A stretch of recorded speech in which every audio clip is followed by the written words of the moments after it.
ছোট খাতাটি হাতে নিয়ে দেখলুম সেটা প্রায় ভর্তি কবিতায়। প্রথম কবিতাটির নাম তুমি। খুবই আবেগময় প্রেমের উচ্ছ্বাস, ভাষা খুবই কাঁচা, কোনো মতে কবিতা পদবাচ্য নয়।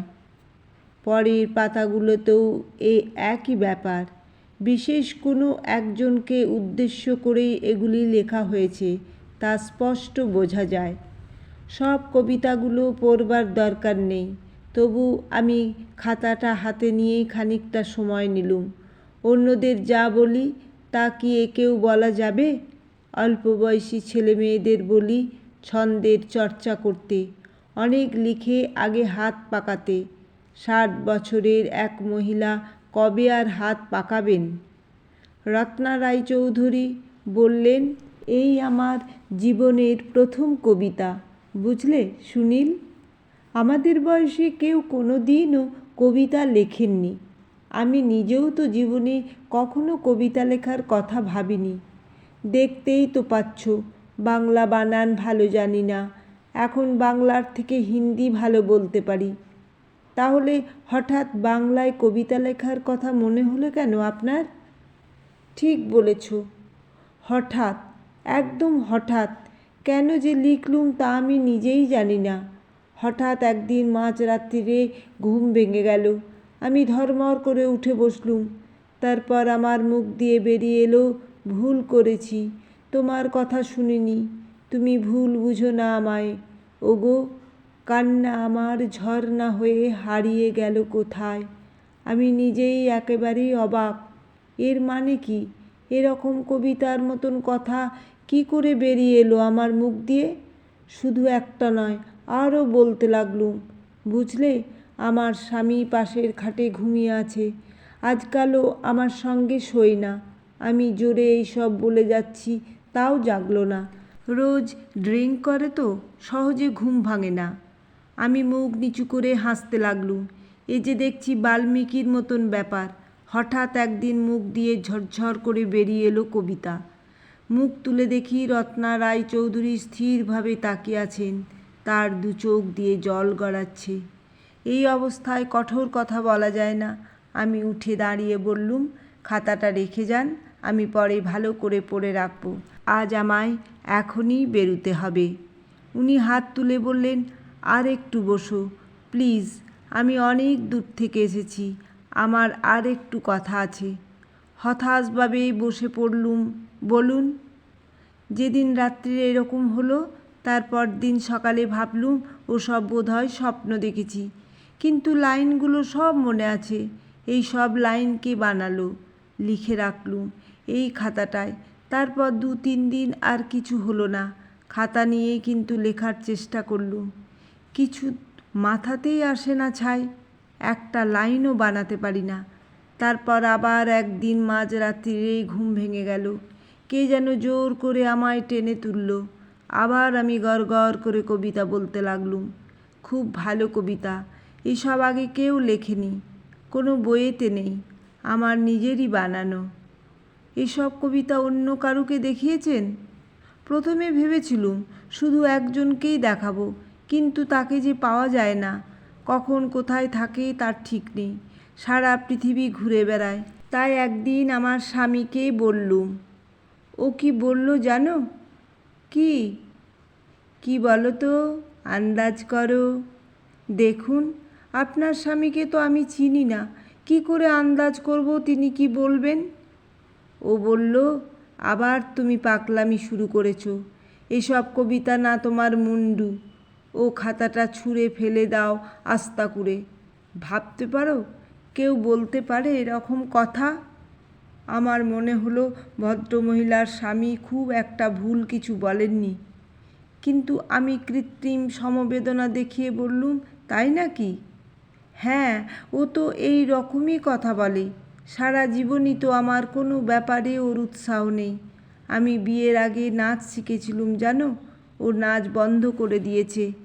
গানের গলা ছিল, বাপের বাড়ি থেকে হারমোনিয়াম নিয়ে গিয়েছিলুম, সেটাকে সারাবার নাম করে একটা দোকানে দিয়ে এলো, আর কোনো দিন নিয়ে এলো না। তার মানে বুঝলে, ও চায় না আমি নাচি, গান করি, কারোর সঙ্গে মিশতেও দিত না, সব সময় আগলে আগলে রাখত।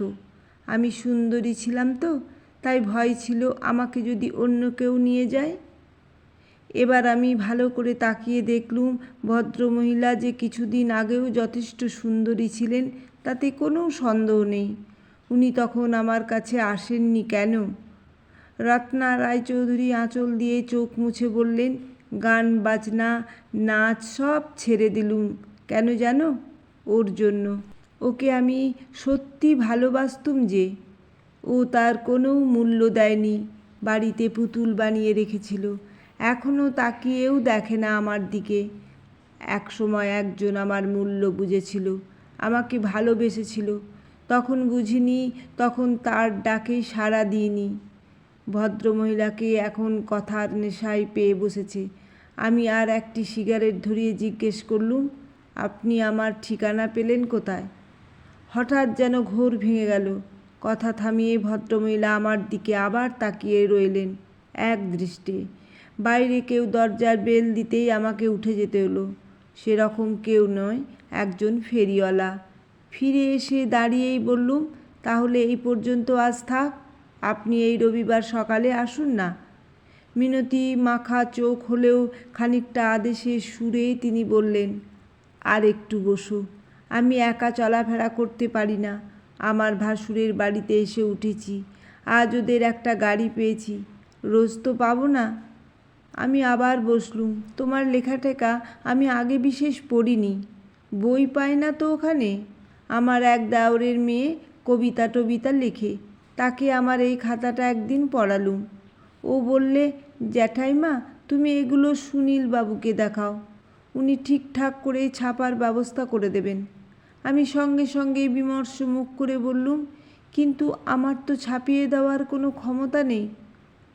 আমি পরে মতামত দিতে পারি। একটু আগে কাঁদছিলেন মহিলা, এখন মুখে ঝিকমিক করছে হাসি। মাথা ঝাঁকিয়ে বললেন, তুমি ইচ্ছে করলে নিশ্চয়ই পারো, তোমার কত জায়গা চেনাশোনা, তুমি আমার কবিতাগুলো একটু ছাপিয়ে দাও। সুনীল, আমার বিশেষ দরকার আছে। কি দরকার বলো তো? আপনিই বলুন। ওকে তো আমি নিজে গিয়ে এই কবিতাগুলো দেখাতে পারবো না, ওর বউ যে আমাকে হিংসে করে, টেলিফোন করলে টেলিফোন দেয় না। এখনও কলকাতায় আছে আমি জানি, কাগজে দেখেছি, তবু ওর বউ বলল আমার সঙ্গে এখন দেখা করা সম্ভব নয়। আমার গলা শুনেই চিনে ফেলেছে তো। আপনি কার কথা বলছেন? রবিশঙ্কর। ও যে আমায় ভালোবাসে, ওর জন্যই তো এই কবিতাগুলো বেরিয়ে এলো আমার মন থেকে। কতদিন ওর সঙ্গে দেখা হয়নি জানো? 20 বছর। এবারে আমার আবার খটকা লাগলো। রবিশঙ্করের এখন কোনো বউ আছে বলে তো যা শুনিনি। 20 বছর রবিশঙ্করের সঙ্গে দেখা হয়নি, তবু এর গলা শুনেই রবিশঙ্করের তথাকথিত স্ত্রী চিনে ফেলেছেন একে। রবিশঙ্করের সঙ্গে আপনার কোথায় আলাপ? আমাদের বাড়িতে এসেছিল একদিন, বাজনা বাজিয়েছিল, ছবি আছে, দেখবে? হাত ব্যাগ থেকেই তিনি একখানা ছবি বার করলেন, অনেক পুরনো ব্ল্যাক অ্যান্ড হোয়াইট ছবি, এখন হলদেটে হয়ে আসছে। কোনো জায়গায় বসে রবিশঙ্কর সেতার বাজাচ্ছেন, তবলচির পাশেই একজন সুন্দরী যুবতী। হ্যাঁ, সুন্দরী ঠিকই, তার পাশে আর একজন পুরুষ। রত্না রায়চৌধুরী ঝুঁকে পড়ে আঙুল দিয়ে দেখিয়ে বললেন, এই দেখো আমার ছবি, চিনতে পারছো? আর এই আমার স্বামী। আমি ছবিটার দিকে তাকিয়ে রইলুম। সেদিন আমি একটা গান গেয়েছিলুম। রবিশঙ্কর আমাকে দেখেই বলল, তোমাকে দেখলেই মনে হয় তুমি গান জানো, গান করো না একটা। আমি তাকালুম আমার স্বামীর দিকে। রবিশঙ্কর নিজে অনুরোধ করেছে তো, তাই আপত্তি করল না, বলল গাও। গাইলুম, মাত্র একখানা, চর্চা ছিল না তো। সেই গান শুনে রবিশঙ্কর বলল, বাহ, সুন্দর, তুমি চর্চা করো, তোমার হবে। আর দেখা হয়নি? হ্যাঁ, আর একদিন দেখা হয়েছিল, ওই দিল্লিতেই। আমার পরিচয় দিলুম। রবিশঙ্কর খুব দুঃখ মুখ করে বলল, তুমি গান গাও না? কি ভীষণ দুঃখ ছিল সেই গলায় আওয়াজে, তা তুমি বুঝবে না। তখনও বুঝিনি যে ও আমায় ভালোবেসে ফেলেছে।